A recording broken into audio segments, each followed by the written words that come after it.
Well, welcome everybody. I'm really happy to have as my interviewees and guests Alex Mill and Karen Davis, and they are the authors of this. Does it look backwards when I hold it up, or can you read it No, fine? All right, no. this is a wonderful new book that I want to talk about. Both of these co authors are great coaches and have been established coaches and highly respected coaches for a long time. And they collaborated on a book, and very rarely, maybe never, have I read a book that I have said to coaches, you have to read it. Your life as a coach will not be complete until you read this and you help get this to your clients. So this is a book that's really rare and wonderful because it takes the client's point of view. All the other books I know about coaching are from a coach's point of view. Here's how I coach. This is what I do. This is why I'm wonderful. These are the results I get. And this book walks around and takes the side of the client and is so compassionate and so understanding of what clients go through when they hire a coach and they wonder, how do I get the most out of this? And that's what this book covers. So I'm really happy you guys wrote this book. It's thrilling. It is really going to change the entire profession because, as the two of you know, and I know, and most coaches know, many clients come into the world of coaching clueless about how to really get the most out of it and what to do to make sure that their investment, their time investment, and their money investment gets a good return for them. And they really experience coaching in a deep way that changes their lives. I think that it's kind of habitual with a lot of my clients that clients who haven't been coached before and don't really know the potential of the process tend to sort of show up and say, okay, here I am, fix me or change me or do what you do. This wonderful coaching profession, I've heard it's great. So I don't know what to do next, but here I am. Yeah. Yeah. Uh, this book takes care of all that. This book really shows a client how to show up, what to do, and exactly how to benefit from coaching. So I want to thank you guys for writing it. I keep recommending it, and I keep seeing on media people reporting that they're just blown away by it and they're giving it to all their clients. So I know it's already really successful. Yeah. Yeah. So Yeah. thank you very much. So I wanted to ask you what was the seed of inspiration that dropped for the two of you for writing a book from the client's viewpoint? Can we take that one? Yeah, go for it. It was him. Really? Yes, it was Alex. So there's no other book out there like this. So I just want to say that, which is we're first to market, which is fantastic. We've had really steady sales. It's been fantastic. And the coaches are reaching out and buying 20, 25 copies of the book for their clients after they've read it. And so one morning about 2 years ago, Alex and I were walking. We were doing our weekend walks with the dog. And he turned to me and he said, I'd like to create an ebook for my clients so they can get the most out of their coaching experience with me. And Alex and I, we talk a lot about coaching since we have that in common on these walks. And it just stopped me in my tracks, Steve. I was just like, wow, that is a fantastic idea. And we both were looking at each other like, yeah, we should do that. We should do that. And I've co-authored a couple of books, and Alex has written at that time, 6 other books. And so as as the days went on, we're both like, okay, yeah, you do that. Okay, yeah, you do that. Because, the undertaking of writing a book is a lot of work. And so finally, before COVID hit in 2020 and 2019, late 2019, we would go to the coffee shop and we would start to outline what we thought were in the book. We started reaching out to our network of coaches. And one of the groups that we reached out to was your group, Steve, the Advanced Client Systems, ACS. And they were so excited about it. And I recall in February of 2020, the last ACS that you ever held, you had us come to the front of the room and share with the coaches what we were up to. And the excitement in the room, I would have to say, both of us on the flight back home, we were like, okay, it's going to happen. It's going to happen. We've committed. We have to do this. Mm-hmm. And so that's where we set out to write the book. And I remember, Steve, I was working with you at the time, coaching, and I was having a really hard time getting into the seat of the client, even though I've been being coached consistently since 2007. And so you have to get into the seat and the mind of the client. And I was saying, maybe Steve, maybe I should write this from the coach's perspective. And you were like, no, you did. I think you were screaming into the phone. No. So thank you. Thank you for that, Steve.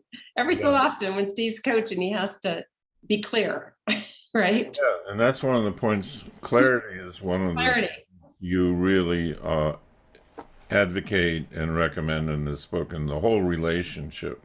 Yeah. So one thing that coaches talk about a lot is the coachability of a certain client.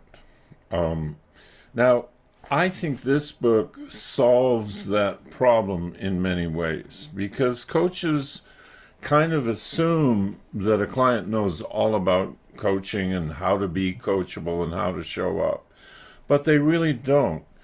Even high-end business people or people who you would think know a lot about coaching, they really don't know the potential or how to use it. So what's the number one thing? I'll start with you, Alex. What do you think is the number one quality in a client of yours who you experience as really coachable? For me personally, it would be willingness, like an openness.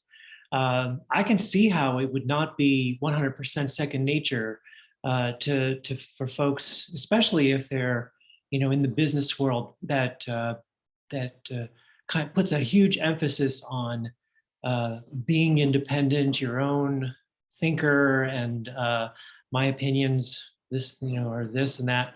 So it can be sometimes challenging to come into a coaching relationship and be not empty, so to speak, but not a know-it-all, so to speak, right? So not somebody who is closed off to new points of view or resistant to shifting or anything like that. And so willingness is huge for me because of my training in the Zen monastery. It was the number one key thing that monks had to have when entering a monastery and training, because without it, there's no ability to take on and be open to the insights or whatever would be available. And so there's nothing you could do with someone who is just going to be hunkered down and not willing to play the game, so to speak. So, right. Yeah, that's good. And this book really covers that and really prepares a client in very deep ways. It talks a lot about being willing to bring what you're afraid to talk about into the session. Now, that doesn't always happen in the first session, but the sooner it happens, the better. Mm-hmm. And there is one part of the book that one of the many parts I really loved that I wanted to talk about.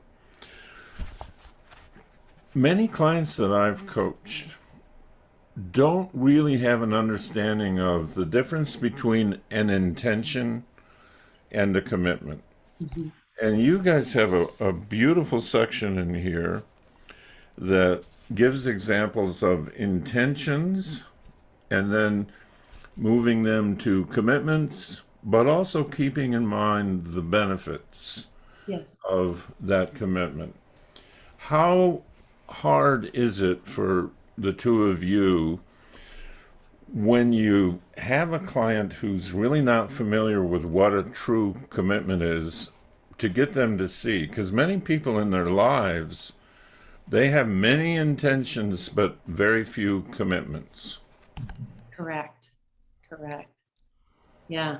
Do you want me Yeah, go to ahead, jump Steve. in? Yeah. So in that particular chapter, Steve, we talk about that in chapter 2 about when you first start with a coach, are you creating some type of roadmap with them, some type of plan or not? And to just be really clear about what it is, what types of outcomes do you want to create out of the coaching? And uh, we learned this in ACS with you about the difference between having an intention to do something and then what are the commitments that support that intention? And the commitments are those things that you're 100% absolutely committed to doing that support that intention that you say that you want. And then the outcome, of course, are the benefits to you, the benefits to your family, the benefits to the world at large, and to really begin to look at that because that's what really creates the willingness to do it, is looking at those benefits. And so we outline there in chapter 2 how to work with your clients and to be very clear about the difference between an intention, a commitment, and what is that follow-on benefit from that. Yeah, and you know, Alex and you coach quite differently in my Mhm. experience. Alex more focused on the Zen life, mindfulness, meditation, things like that. And I'm oversimplifying, Karen, because I know you both do both. But Yeah. Karen, I see you more as achievement, real world success combined Yep. with greater spirituality, mindfulness too.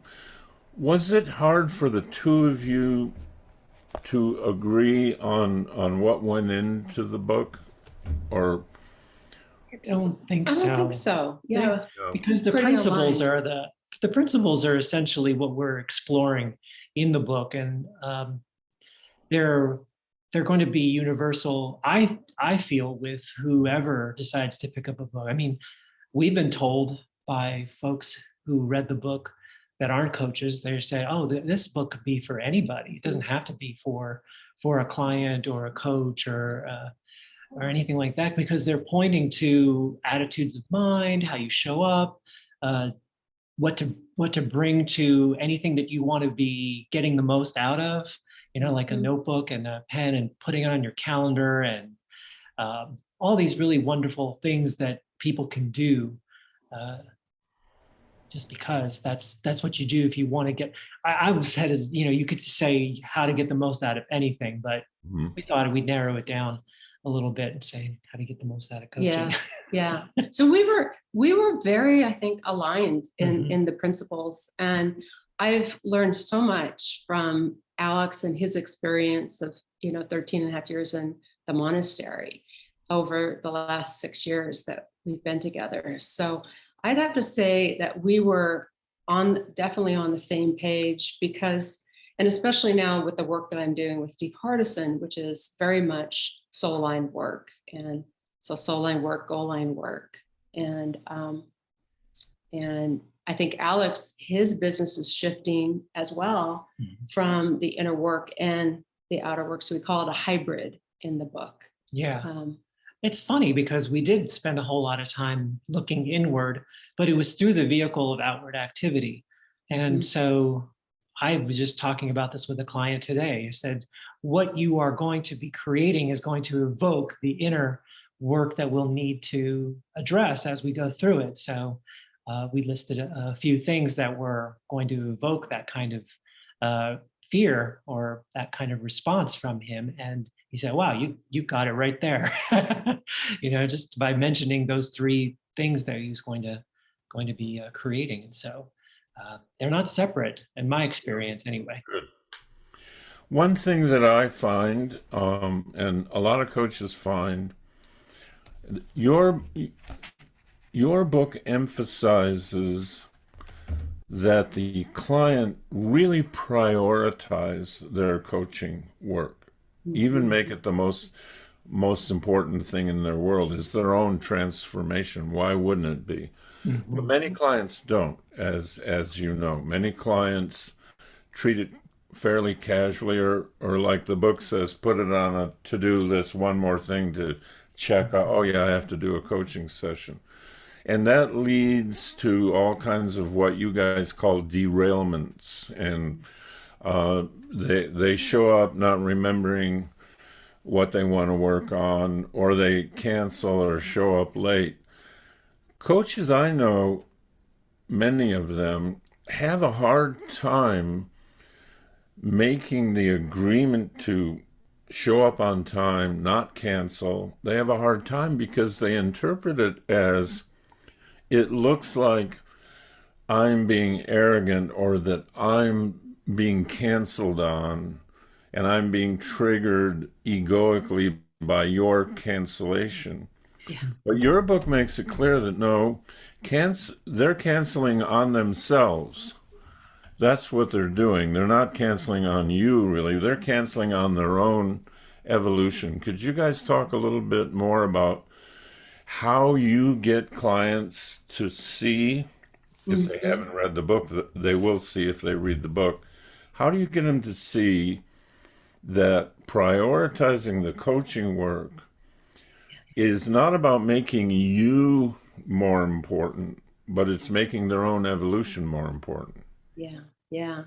So Steve, for years, since I met you in 2013, and I listened to your audio, Expectations versus Agreements, it instantly occurred to me in a conversation with a fellow coach that, oh, I could actually do this with my clients. And oh my goodness, wouldn't my practice go to a whole other level? And so what I started doing back in 2013 was the beginning of an evolution of creating really powerful agreements with my clients on the front end of every single coaching engagement, everyone since 2013.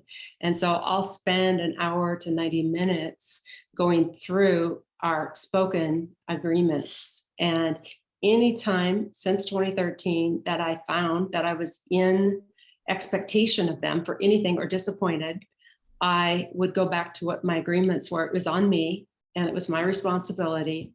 And now, what did I need to go look at with the client? And I wasn't pointing to the client, I was pointing to the agreement. And there was such power in that. I did a whole interview with Ankush Jain on agreements. There was such power in that had to go into this book. And I tell a story of one of my clients years ago, a Fortune 50 executive. And I was going through the agreements and she said, no, that won't work. I literally get booked back to back on meetings. And so it was like she was getting booked, not she was booking herself, she was getting booked. And so we looked at that. And then we looked at, okay, so how could you create this in your work? And she's like, no, couldn't happen. And so I could see it was going to be an uphill battle. And so I said, let's just go through the rest of the agreements because I needed some time to think through things. And we went through the rest of the agreements and came back to that one. And I asked her, I said, hey, and actually it's not a her in the book, it's a he. So we don't know, is it a he or is it a her? We don't know. But I asked her, I said,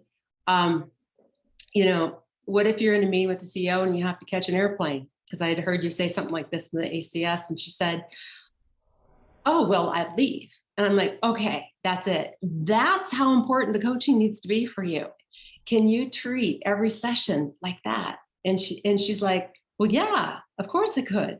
I'm like, great. And so she ended up agreeing. And I'll tell you, Steve, I worked with her for about a year, and she was on time every session with the exception of one. And she was freaking out because she was 2 minutes late. And I was like, you're good. You've really shown that you can do this. And actually, it was about you showing you can do this, because as she had shared with me, now I'm on time for my kids. I'm on time for my husband. I want other people to show up. When my friends don't show up, I talk to them about agreements. And so it really created a lot of freedom for her in her life. And so all the coaches that are out there listening to this, I really want you to be clear that you are being of the greatest and utmost service to your client when you're helping them see that coaching needs to be the number one priority for them, and showing up on time, not canceling on themselves is part of that. Yeah, that's great. That's really clear in the book. And it's one of the parts of the book that I love the most, is that anyone reading this, even if it's not the client, even if it's just the coach, because I think this book is going to coaches first, and then once they read it, the aha factor has them send it to their clients. Yeah. This helps coaches see how to help their client get the most, instead of just, well, I hope they get the most out of this. I hope I'm a good enough coach. It's a true partnership. Yes. And it's like going to a health club or something like that. The client has to meet you at least halfway for any real good change to happen. That's absolutely. And the book makes that really, really clear. And any client reading this or hearing its principles through a coach is going to be able to start off in coaching with real clarity about how to get the most out of it. Yeah. Yeah. Let's talk for a minute about preparation. I know many, many clients of mine show up with, oh my gosh, I don't know what to talk about. And then you recommend some specific things clients can do between their coaching sessions to make sure they show up with what's really on their mind, so it doesn't occur in the last 5 minutes. Oh, this is the most important thing. Can you guys talk about that a little bit? Yeah, well, I can start this one off because I think part of this book's existence was because I needed this information myself. I have one of my derailers is showing up and expecting the magic. It's the way you mentioned at the beginning, was just showing up and expecting the coach to have all of the answers. I did that a little bit at the monastery too. And so it was really helpful for me because I got to hear some of the things, Karen did between sessions. She had a little notebook, or I think it was on her phone. Yeah, she had little reminders to put for, what am I going to bring to Steve? It was I think it was called Steve. Mm-hmm. And so she would be putting things in for things to bring to a session with you. And so she's the one who introduced me to the idea of, really, this is an ongoing process. It's not something that I want to just wait to the last minute to bring in. And so anyway, that's it. That's what I had to add to that part of it.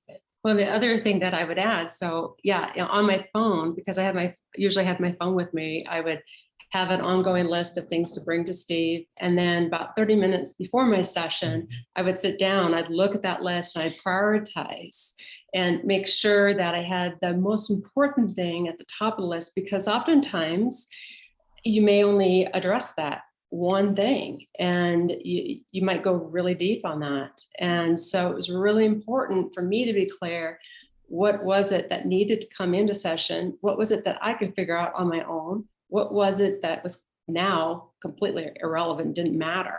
And so that I could come into session. And then the other part is that post integration of the session. You don't want to just be going off into another meeting or take another coaching call. You want time to really think about, okay, what's an action I could take right now that based upon what we just talked about? Is there something that I can do in this very moment? And if not, where does that go? What I'm going to do between sessions? And am I going to put it on my calendar? Am I going to time block it? How am I going to take the action between session? Because if I don't take action between session, nothing's going to be different. I'm going to show up the same person as I was at this session. And so I'm big on bias for action, taking action, being action oriented as a coachability trait. And so I just think it's really, really important. I remember one time, Steve, you said to me, I was kind of hiding out, and you said, "Hey, Karen, what's at the bottom of your list over there?" And you caught me. I mean, it was just, you just knew intuitively. So it's good to be coming prepared, and then and your coach is going to be great. They're going to be able to see how to help you as well. Yeah. And as coaches, I used to when I was a real active client getting I still get coaching now and then, but in the days when I got it regularly and needed it badly, I went through a process where I finally realized that what I fear to bring to this session the most, what I don't want my coach to know about me, is really where I'd get the most help. Yes. And that only took, I would say, 3 years for that to dawn on me. And what's great about your book is that it recommends, no, do that right away. Yeah. Do that as soon as you can. What's the role of the coach in having the client feel safe enough to start bringing in the really big issues that they didn't they didn't want people to know about? How do you help relax a client and make it safe for them as coaches? Yeah, I would say make them understand through what you say and what you do, that makes them see that you're on their side, that you're on their team. That isn't I'm an expert and you're the person who's struggling and lowly or anything like that. That this is a collaboration. And the book exists because we want to strengthen the relationship. We want to be really clear about how you can show up.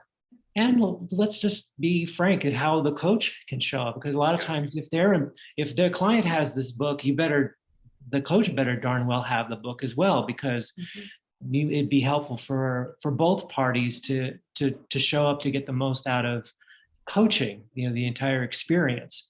And so, and the part of that is for the coach to understand that it is a teamwork process, that we're going to get together over here and focus on the challenges and opportunities out there, and how are we going to address them so that we get what you want out of the experience. And I find from myself, having an unrelenting belief in your client is so important. That, like Alex said, we're on your side, and whatever you want, we want for you, and we're going to help you get there. And really just having that unrelenting belief. Yeah, I would even add that we know who you are, and we know what the resistance is, or what what isn't you, so to speak, that gets in the way. And we get really clear about that at the very beginning, so that we understand that's the game that we're playing. Yeah, and that's a real. You describe coaching in here as a fierce art, and for me, part of that is being willing to identify with whatever my client is going through, and not being tempted to look superior to it, or you're broken, I can fix you, or oh my gosh, what kind of a mess have you gotten yourself into? Let's see if we can get you out of it. But there's a real relatedness that I know the two of you have when you work with people, and that relaxes them and Right. allows them to get the most out of coaching as well. Yeah. Yes. Yeah. Yeah. What is the message in this book that you want coaches to hear, not just clients to hear? Because that's really clear. This is a client-centric book that is really such a gift to clients. But what is it that you believe coaches can benefit from by reading this book? Let me jump in here. What do you Go think? for it. Okay. Yeah. No, Um, yep, go ahead. A coach recently on an interview asked me, she said, at what point do you give this book to your clients? And I said, as early as possible.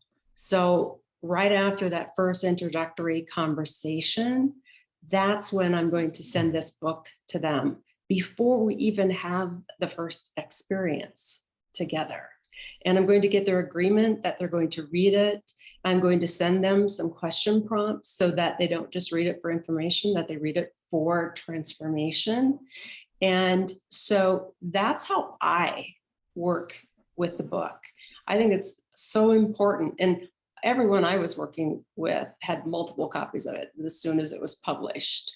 And I had them all reading it. And the coaches that I work with, they all had the question prompts. And so as a coach, it'll benefit you in so many different ways because we share a lot of how we've built our practices in the book. Mm-hmm. And so it'll give you a lot of ideas on how to build your practice. And it will help your clients get more from their experience with you. And as we were sending out, even just chapter 5, the derailer chapter, several coaches were coming back and going, just these 17 pages alone are going to be transformative for my practice. Can I send this chapter to the people I'm working with?